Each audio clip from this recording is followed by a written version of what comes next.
De Hola, acuerdo. hola, soy el doctor Anselmo Flores Andrade y sean bienvenidos al programa Conversaciones con Perspectiva. En la emisión de hoy conversaremos en torno del libro Apología del Derecho y otros ensayos.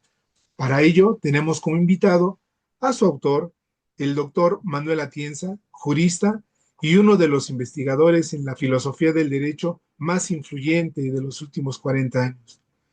Cuenta con 15 doctorados honoris causa otorgados por universidades de México, España, Chile, Uruguay, Perú, Ecuador y Argentina. El doctor Manuel Atienza fue vicepresidente de la Asociación Mundial de Filosofía Jurídica y Social. Actualmente es catedrático emérito de Filosofía del Derecho en la Universidad de Alicante, España.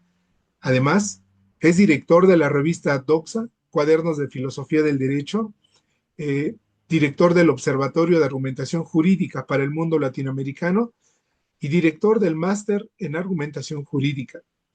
El profesor Manuel Atienza ha publicado innumerables artículos y obras sobre teoría y filosofía del derecho en revistas y obras colectivas. Es impresionante el número de obras publicadas, por lo que me permitiré ser selectivo.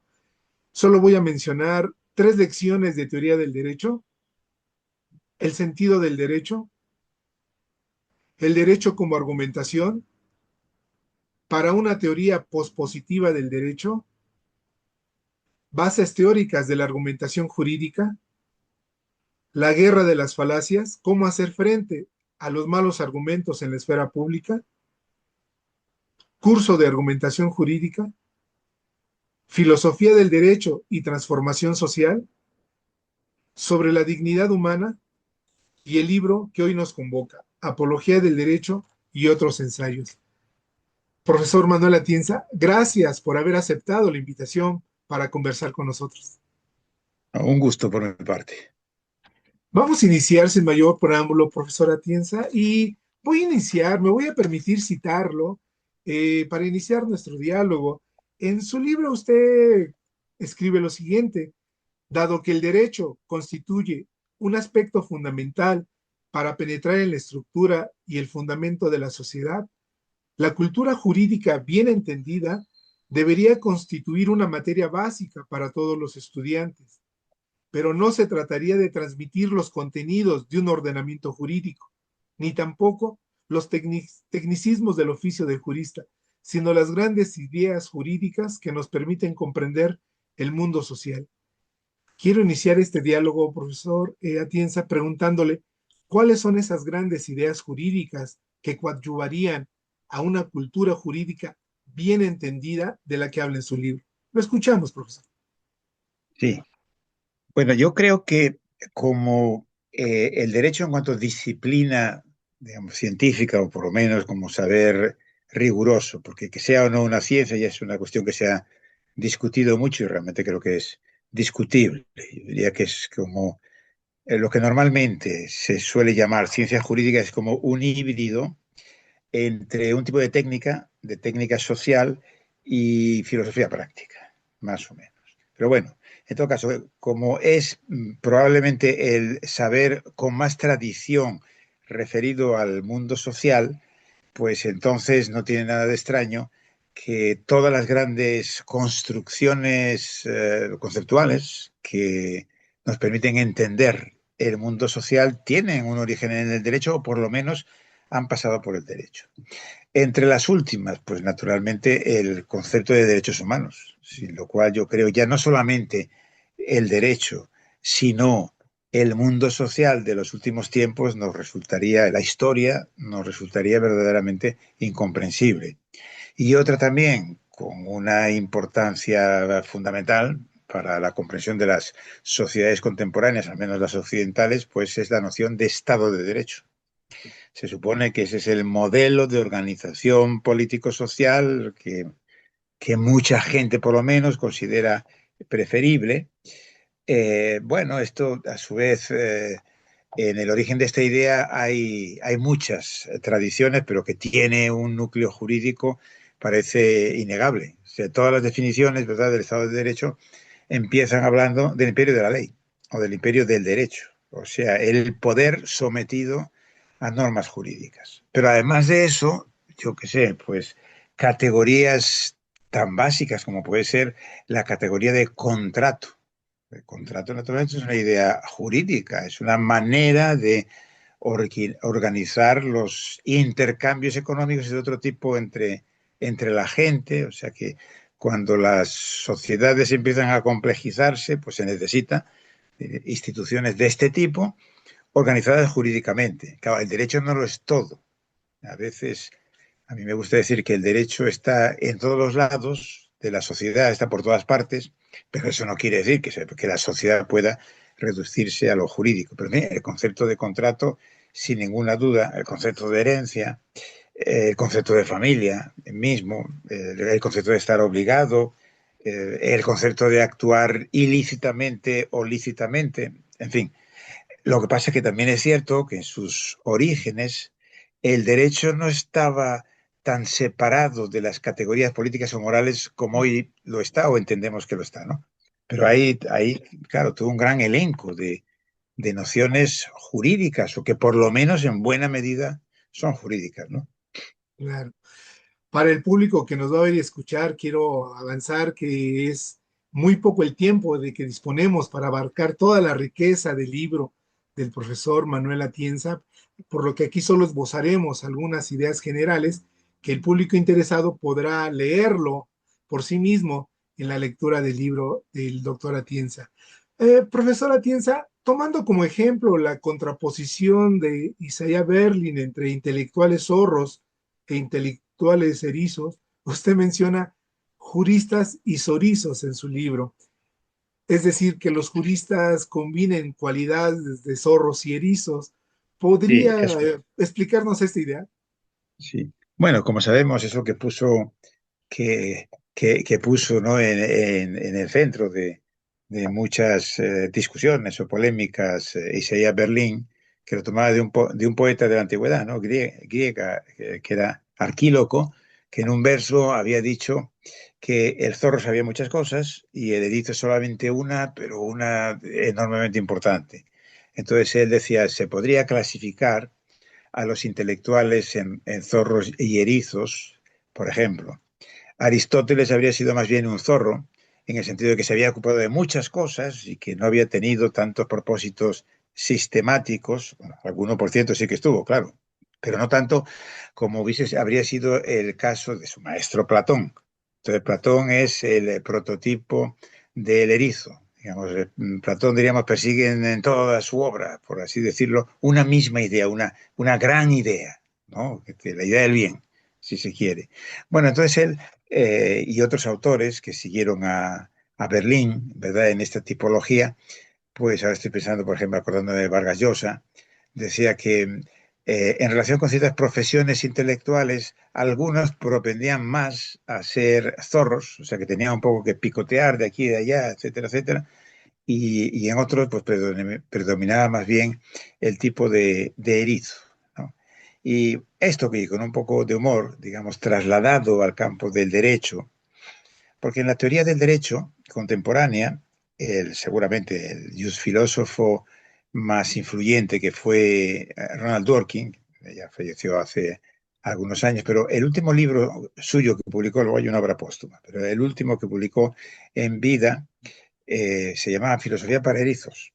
Y él utilizaba también, habría, con esa idea de Berlín, y entonces él defendía una concepción, digamos, de erizo, ¿no? La gran idea, la unidad para él sería, ¿verdad?, de los valores, que eso presidiría toda su concepción de la filosofía del derecho y del derecho.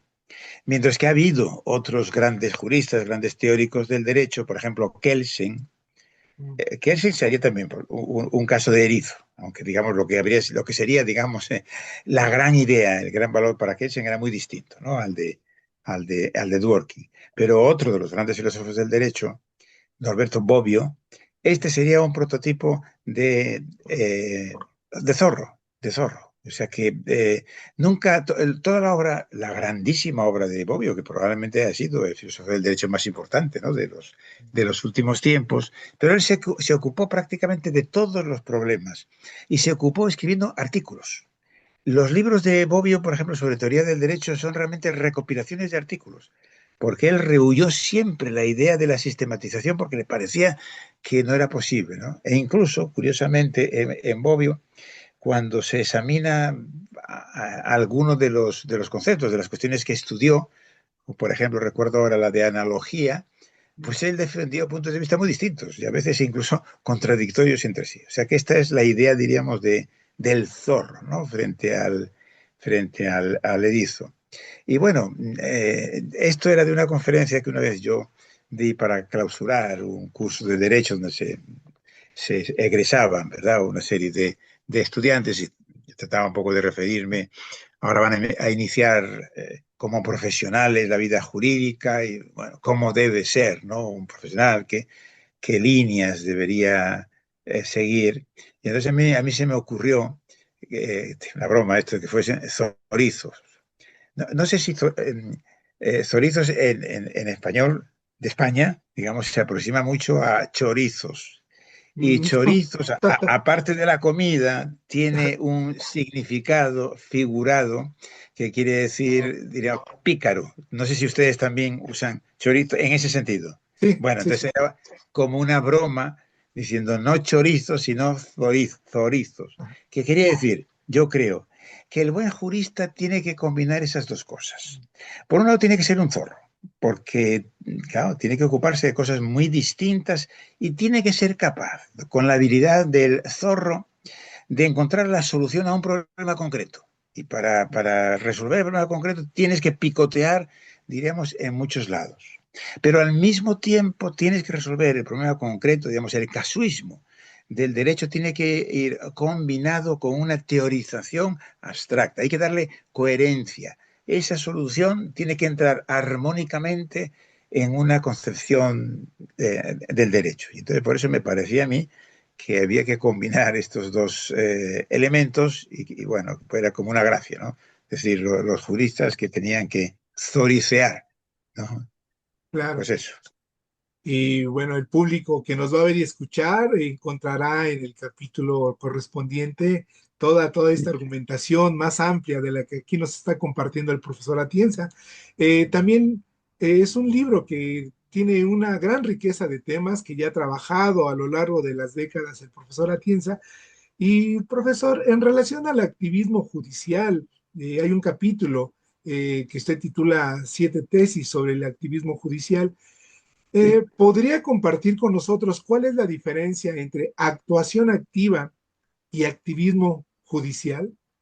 Bueno, yo creo que esa es una de las cuestiones verdaderamente centrales en los últimos tiempos en la teoría del derecho y en la práctica del derecho. La buena teoría del derecho tiene que estar vinculada a la práctica y tiene que orientar la práctica y construir elaboraciones teóricas que puedan servir, ¿verdad?, para los problemas prácticos.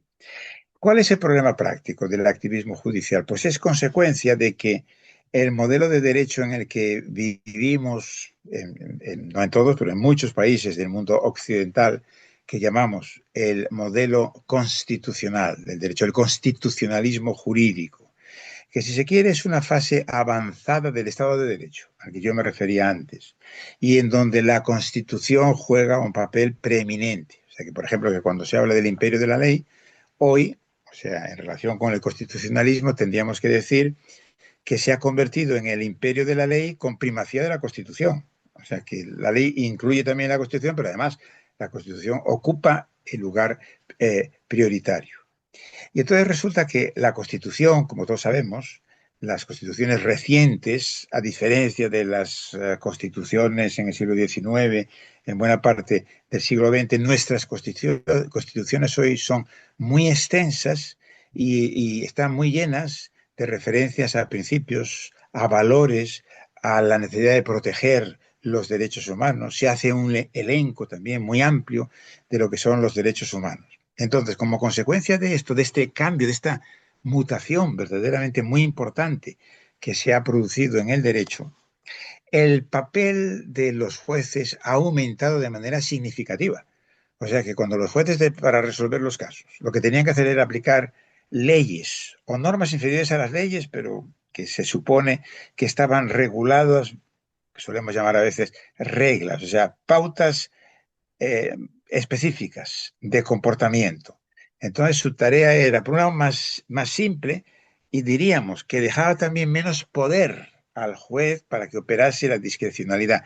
Siempre, necesariamente, siempre ha habido algo de discrecionalidad en la función judicial, pero en el derecho anterior al constitucionalismo era menor de lo que es ahora, porque ahora, claro, el juez que tiene que resolver apelando a nociones como la dignidad humana, la libertad de expresión, la igualdad ante la ley, pero la igualdad ante la ley incluye también lo que a veces se llama, ¿verdad?, la discriminación inversa o la acción afirmativa, que es una manera de entender la igualdad. En fin, todo esto ha hecho que el poder de los jueces haya aumentado de manera grande, de manera significativa.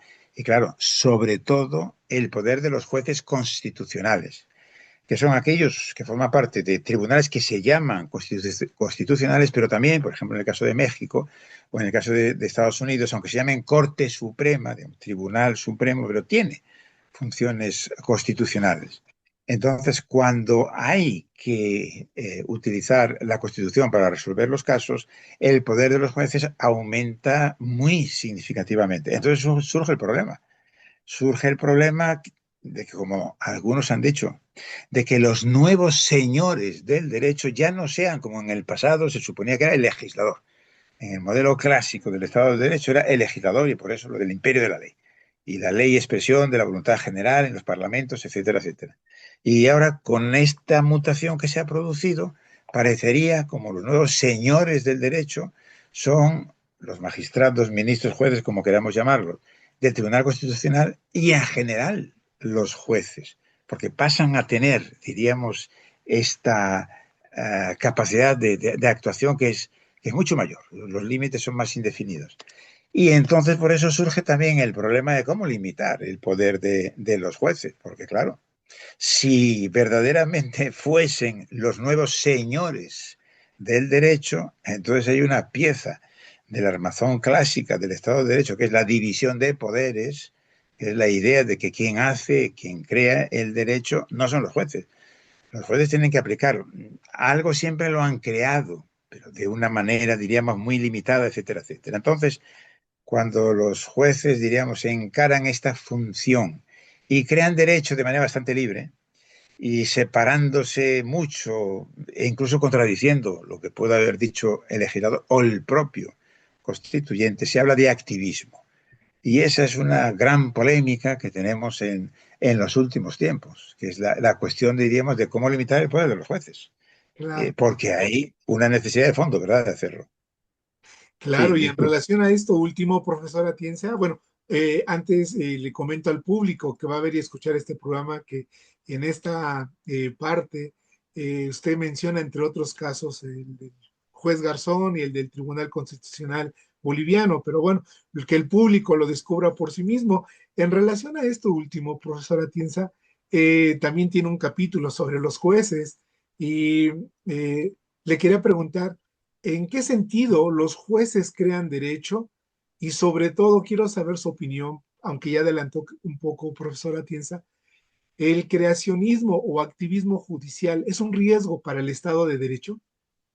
Sí, es un riesgo, pero el creacionismo judicial, digamos, hay un aspecto o una manera de entender el creacionismo judicial que en mi opinión es inevitable y diría es positiva, es necesaria. Yo no estoy en contra de Luigi Ferrajoli, que es uno de los quizás el mayor jurista contemporáneo que acaba de publicar un libro que se llama precisamente Contra el creativismo, el creacionismo, creo que es la palabra que expresa, que emplea judicial.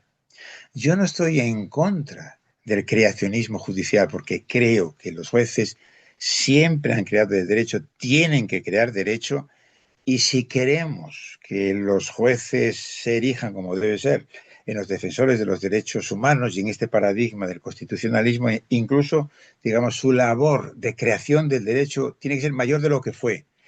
Pero mayor no quiere decir sin límites. Ahí está la cuestión. Y ahí es donde yo, diríamos, me aparto de algunas concepciones contemporáneas, las que se suelen llamar neoconstitucionalismo, que prácticamente consideran que el derecho es como un aspecto sin más de la moral y que los jueces, y particularmente los jueces constitucionales, pues podrían crear derecho prácticamente de manera irrestricta.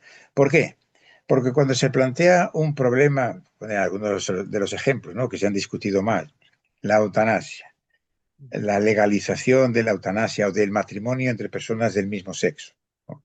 Aunque las leyes o la Constitución no lo diga, no lo permita, pero ellos argumentan de esta manera.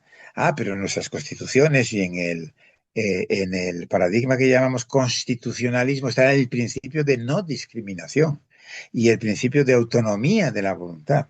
Si no permitiéramos que la gente pudiese decidir cómo quiere irse de esta vida, atentaríamos contra un principio que está recogido en nuestra Constitución. Y lo mismo en el caso de la eutanasia. Entonces, directamente, pues dictan resoluciones introduciendo, por ejemplo, el matrimonio entre personas del mismo sexo, incluso en relación con un sistema jurídico cuya Constitución define el matrimonio de manera que lo deja fuera, ¿no?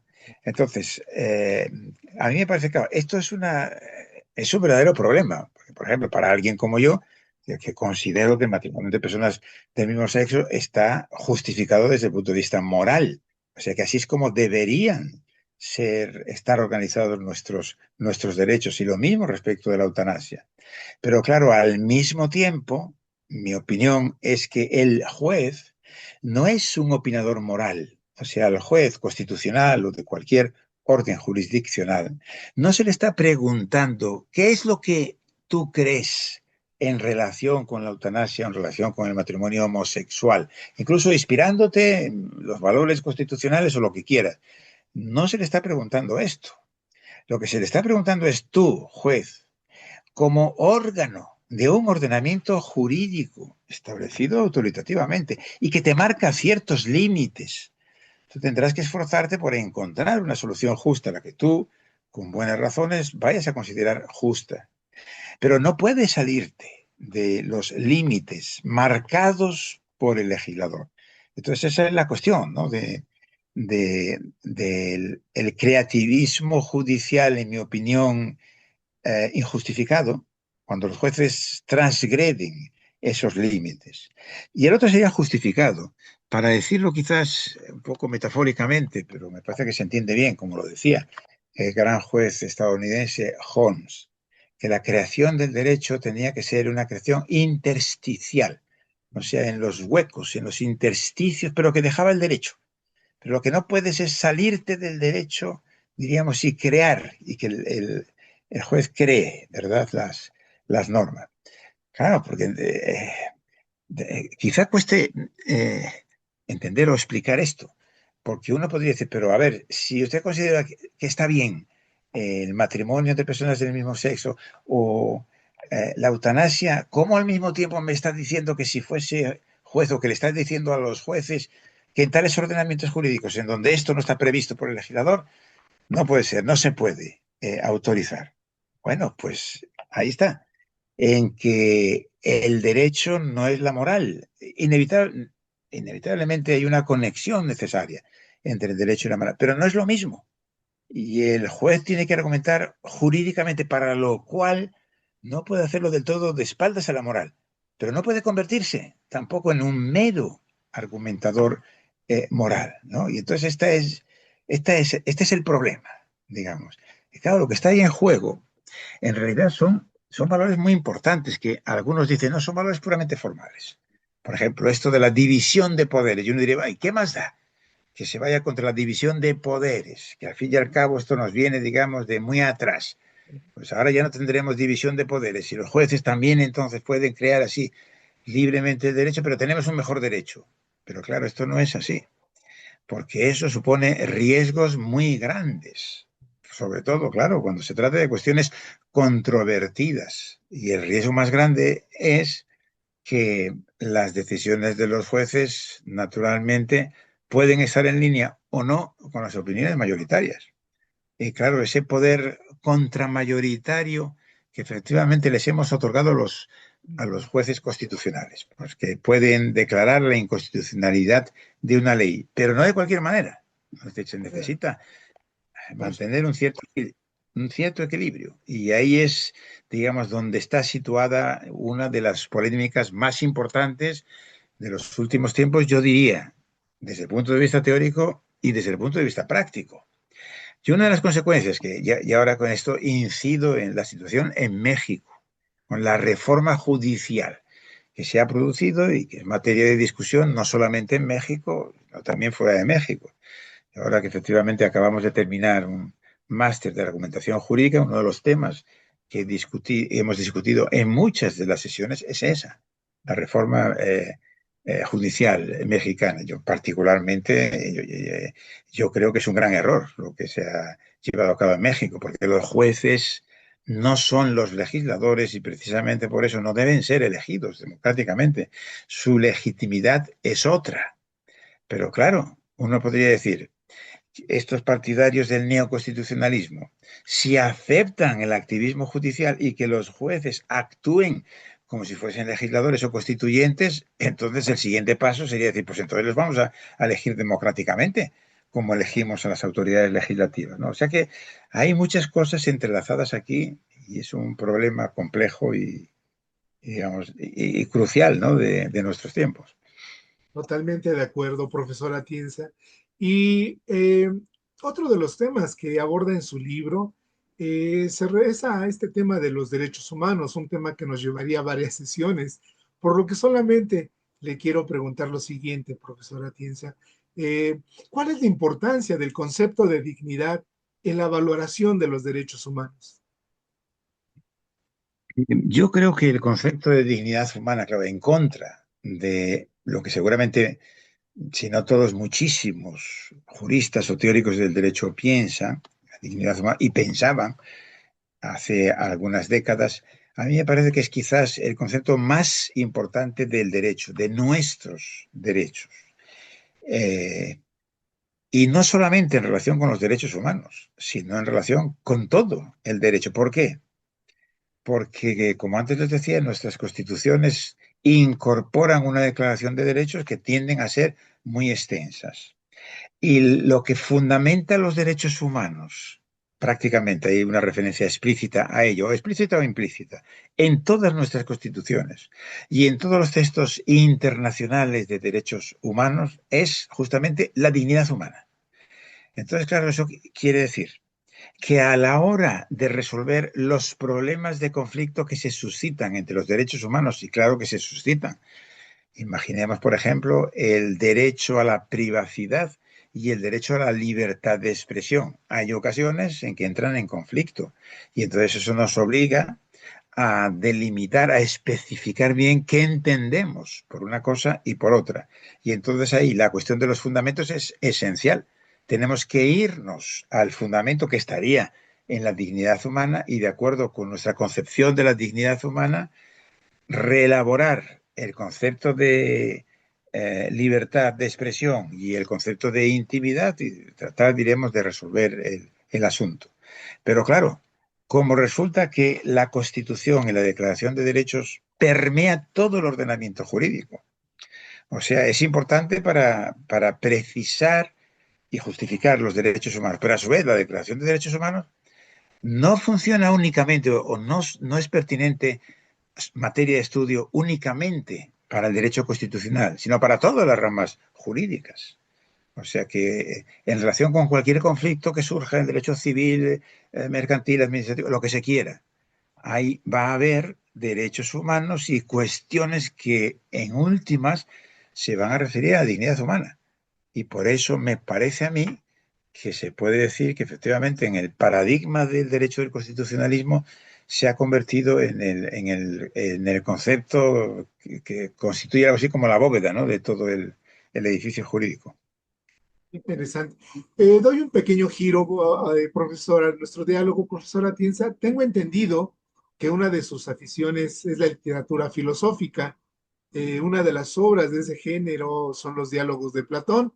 En ese sentido, le quiero preguntar, eh, si me permite esta pregunta, ¿Por qué deberían de leer a Platón las nuevas generaciones de juristas? Yo creo que todos deberían leer a Platón, me parece, ¿no? Hay un famoso filósofo que dijo en algún momento de que occidental era Platón, o sea, las obras de Platón, y notas a pie de página, o sea, y comentarios a las obras de Platón. En Platón están expuestos todos los grandes problemas filosóficos y filosóficos y lo que sigue siendo para nosotros los grandes problemas, ¿no? Las cosas han cambiado mucho, efectivamente, desde el siglo quinto, cuarto antes de Cristo, nuestras organizaciones sociales, etcétera, etcétera. Pero hay muchísimo, muchísimo en Platón que nos sigue concerniendo mucho. Yo qué sé, la noción de justicia. O sea, que cuando uno lee la República, ¿qué se discute en la República? El concepto de justicia y cómo debería ser una sociedad bien ordenada, una sociedad justa. Claro, si no lo lee diríamos, y tendríamos que ser platónicos y aceptar su concepción de la justicia, como sabemos, muy elitista, etcétera, etcétera. Uno diría, no, completamente platónicos no, pero qué duda cabe que ahí hay algunos aspectos verdaderamente esenciales, ¿no? Y si en los diálogos de Platón incluimos también, como sabemos, en todos el protagonista es Sócrates, pero a veces Sócrates habla, diríamos, por boca de Platón, se está expresando las opiniones de Platón, y otras veces Sócrates, digamos, habla de acuerdo con cómo fue el personaje Sócrates, como ocurre en la apología de Sócrates, que es, por cierto, de donde viene el título que yo le puse, ¿no? La apología del derecho.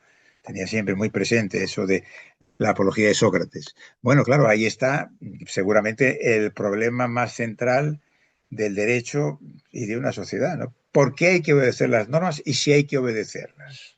Entonces, pues ese es el problema. Y ya incluso desde el punto de vista técnico, para los juristas, yo siempre les digo que si leen ese diálogo de Platón, la apología de Sócrates, van a aprender una de las técnicas más importantes para un abogado, que es el interrogatorio cruzado de testigos.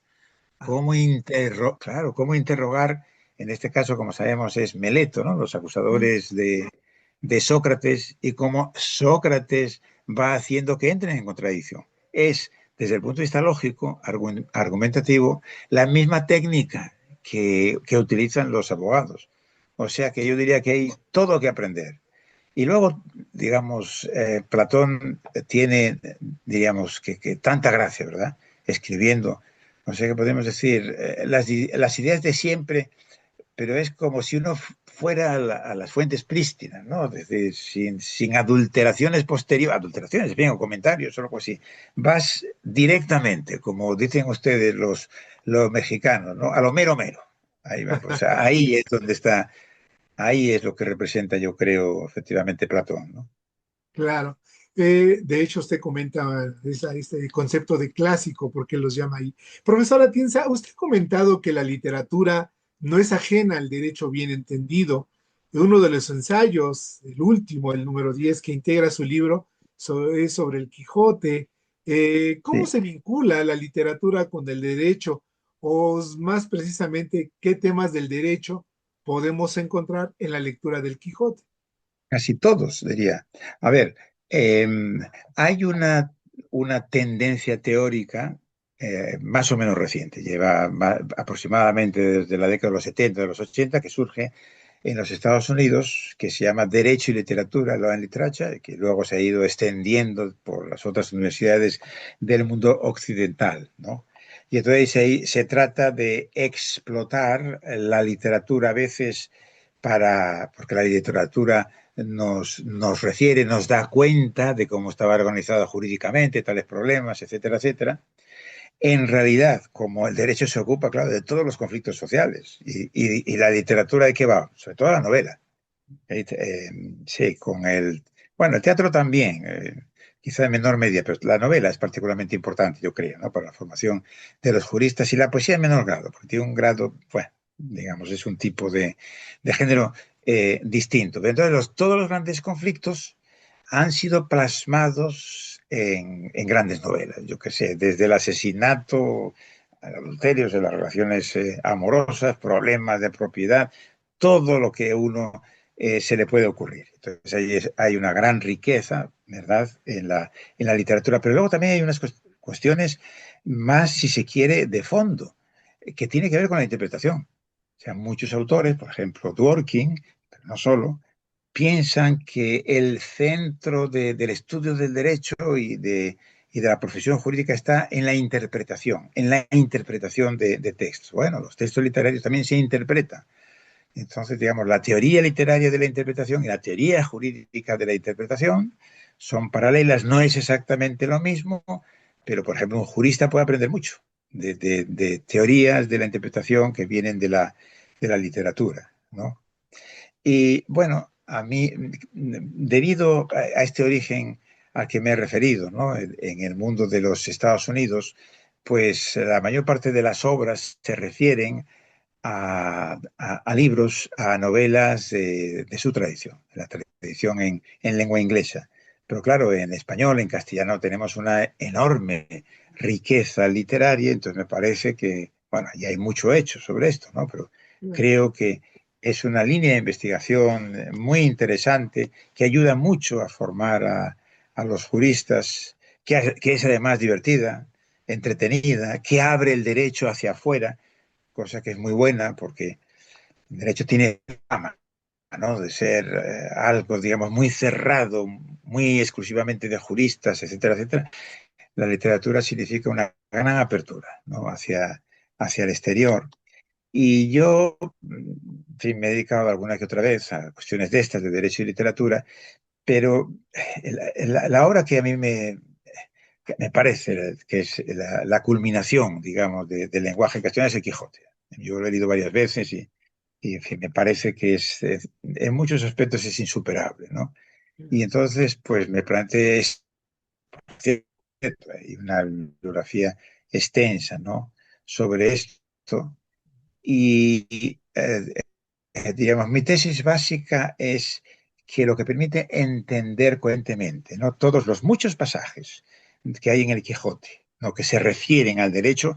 Yo, sobre todo, hago hincapié en el de los galeotes, pero vamos, no es el único, pero me parece que probablemente es el más significativo. Bueno, lo que me parece a mí, ¿no?, que podría darnos una idea, ¿no?, de la concepción del derecho del Quijote, no necesariamente de Cervantes, porque esta es una de las grandezas de la obra, ¿no? Que cuando uno lee hoy el Quijote, no solamente está pensando y entendiendo y tratando de interpretar lo que pudo querer decirnos Miguel de Cervantes, ¿no?, sino lo que significa o lo que ha significado el Quijote para tantísimas generaciones de personas. Bueno, la clave entonces para mí está en el concepto de compasión, compasión, lo de el ponerse en el lugar de los otros. Me parece que es lo que tiene que hacer un juez, ponerse en el lugar de los otros, no sencillamente para, para negar, por ejemplo, la existencia del delito, de acciones naturalmente inaceptables y cosas por el estilo, ¿no?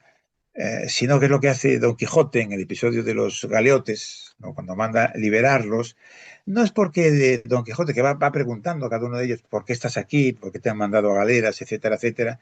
Él no exactamente los disculpa, porque se da cuenta que efectivamente han cometido un acto ilícito, está mal, etcétera, etcétera, pero les parece que el castigo es excesivo, ¿no? Esa idea, digamos, de compasión. Es excesivo.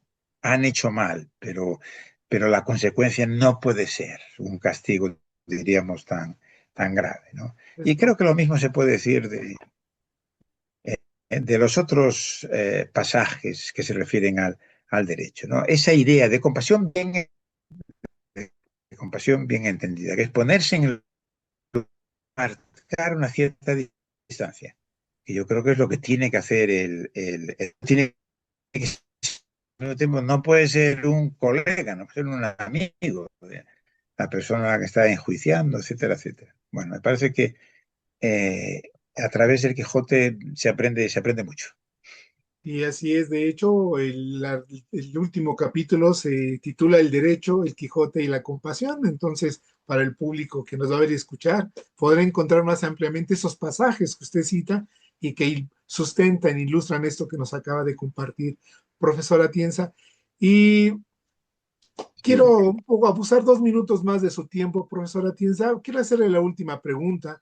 Desde hace algunos años, la tecnología, la inteligencia artificial es preocupación de varios ámbitos, la ciencia política, la educación. Quiero saber su opinión, profesora Atienza, que en su opinión, ¿qué desafíos se enfrenta el derecho frente a esta inteligencia artificial y las nuevas tecnologías?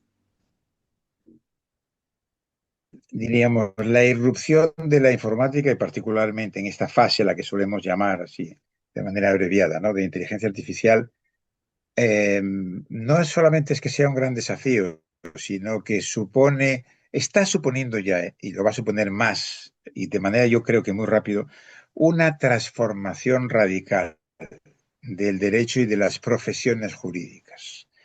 Tradicionalmente, sobre todo en los países latinos, hemos entendido y hemos enseñado el derecho como la ley,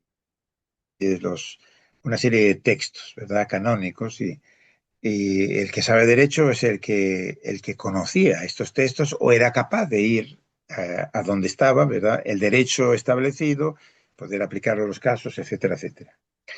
Y descuidamos mucho lo que es el otro aspecto del derecho, que es el manejo, básicamente, ¿no? El manejo argumentativo, podríamos decir, del derecho en bruto. Manejar todo esto de cara a resolver un problema. Entonces, la informática y la inteligencia artificial lo que significa es un desplazamiento completo. O sea que el jurista tendrá que conocer los principios fundamentales del ordenamiento jurídico en el que va a operar, de la rama jurídica de la que es especialista, pero estar en condiciones de encontrar la sentencia que se aplica a tal caso, el artículo de tal código que regula esto, pues naturalmente hoy, a través de mecanismos de inteligencia artificial, lo logramos mucho mejor, de manera más rápida, etcétera, etcétera. Con lo cual, una de las funciones muy importantes de los juristas, informar por parte de un abogado, por ejemplo, informarle a un cliente de qué es lo que dice el derecho a propósito del problema que me estás contando. Pues esto, en una buena medida, naturalmente lo va a hacer mejor la inteligencia artificial. Y entonces, el trabajo de los juristas tiene que mutar y centrarse fundamentalmente en lo que en la teoría de la argumentación solemos llamar los casos difíciles o muy difíciles. O sea, aquellos que hoy por hoy, diríamos, el algoritmo no puede resolver. Lo cual no quiere decir que no te ayude en cuanto a lo que es la recopilación de información y todo lo demás. Pero digamos, hay un paso, ¿verdad?, de argumentación que tiene que ver con citas, lo que se llama últimamente el razonamiento abductivo, que quiere decir el razonamiento creativo, cuando, no el silogismo, digamos, la deducción, sino cuando se crea algo nuevo, una nueva idea, ¿no? Ahí están los límites, pero diríamos los límites hoy por hoy, por ejemplo, de ChatGPT y los otros sistemas de inteligencia artificial, esto que se llaman los grandes lenguajes, a donde no llega. Y a mí últimamente he tratado de ocuparme un poco de esto y me ha gustado mucho lo siguiente, que paso a referir, ¿qué es esto? Yo llevo desde hace ya quizás un par de años ocupándome y estoy tratando de escribir un libro sobre derecho y sentido común. La noción de sentido común parece que es muy importante y que se nos está olvidando o estamos prescindiendo del sentido común, o sea, de la idea de que hay ciertos presupuestos, ciertos elementos muy básicos que si no los compartimos, es imposible la discusión racional y es imposible que pueda funcionar adecuadamente una sociedad y también bueno, por eso es la razón por la que me ha interesado mucho esto de sentido común. Pero claro, ahora últimamente, leyendo cosas de inteligencia artificial, he visto que muchos autores sitúan el límite de la inteligencia artificial en el sentido común. O sea que hay muchos que dicen, ¿a dónde nos llega la inteligencia artificial? A lo que consideramos nosotros como sentido común, que a veces son cosas muy básicas. Uno dice, por ejemplo, eh, hasta un perro sabe esto, que es la idea de que un cuerpo no puede atravesar otro cuerpo. Claro, naturalmente que lo sabemos y cuando nos movemos por la calle y todo lo demás. Dice, y un perro también, ¿verdad? Sin embargo, una máquina no lo sabe. Quien dice esto de muchísimas otras cosas de estos presupuestos, sentido común. Entonces me ha gustado mucho esta idea y que me parece que puede ser bastante certera. Un sentido común refinado, porque el sentido común no es únicamente estas cosas, lo que todo el mundo piensa sobre algo, etcétera, etcétera, sino también el sentido común de un profesional, sentido común refinado, digamos, la prudencia jurídica, el buen olfato que tiene un abogado para darse cuenta de que este problema va a tener que resolverse de esa forma u otra, ¿no? Entonces, me parece que por ahí está el límite y una vía interesante de investigación, pero claro, uno tendría que decir hoy por hoy, o sea, por lo que nos dicen los expertos, hoy por hoy los sistemas de inteligencia artificial carecen de sentido común. Y por eso, digamos, parte del sentido común, por cierto, es lo que dicen, ¿no? Todos los especialistas. La inteligencia artificial no entiende nada. O sea que te quedas asombrado, porque tú le dices, por ejemplo, escríbeme un texto, un comentario sobre esto, le das, en fin, sobre qué quieres, qué cosas, y te lo hace y te quedas asombrado. Pero la inteligencia artificial no entiende nada. O sea, lo único que hay es una inmensa cantidad de información y luego el procesamiento que lleva a cabo es una cosa muy simple. Tampoco no hay ningún sistema sofisticado de razonamiento como esto de la abducción, etcétera, etcétera, sino únicamente es estadística, por frecuencia. Y una palabra, un grupo de palabras acompaña a otra. Pero bueno, esto es hoy. Entonces, no sabemos con lo que nos vayamos a encontrar o cómo vaya a evolucionar dentro de algunas décadas, pero fíjense que algunos dicen, incluso piensan, que ese va a ser el límite para siempre. O sea, la inteligencia artificial, según algunos, nunca va a poder dar el paso de dar cuenta del sentido común, de todo el sentido común. Claro, el sentido común es una cuestión gradual. De algunas cosas sí, ¿no? Sí te quedará cuenta, pero de las cuestiones de sentido común, diríamos, más profundas, según algunos, nunca. Pero bueno, nunca, quién sabe lo que significa en nuestros tiempos nunca, ¿no? Y ya nos Tampoco significa enteraremos. pasado mañana. Claro, qué sugerentes reflexiones nos ha compartido profesora Tienza y solo me resta decir, soy el doctor Anselmo Flores Andrade y fue un honor haber conversado con el doctor Manuel Atienza, catedrático emérito de Filosofía del Derecho en la Universidad de Alicante, España, y por supuesto, yo lo tengo en Kindle. Recomiendo ampliamente la lectura del libro Apología del Derecho y otros ensayos, un libro que sin perder el sustento teórico y el rigor académico, está escrito con un estilo claro en el que a través de 10 capítulos que integran el libro, aborda algunos de los temas de interés de la filosofía del derecho. Una vez más, gracias, profesora Atienza, y hasta la próxima emisión. Gracias a usted y ha sido un gusto. Hasta pronto.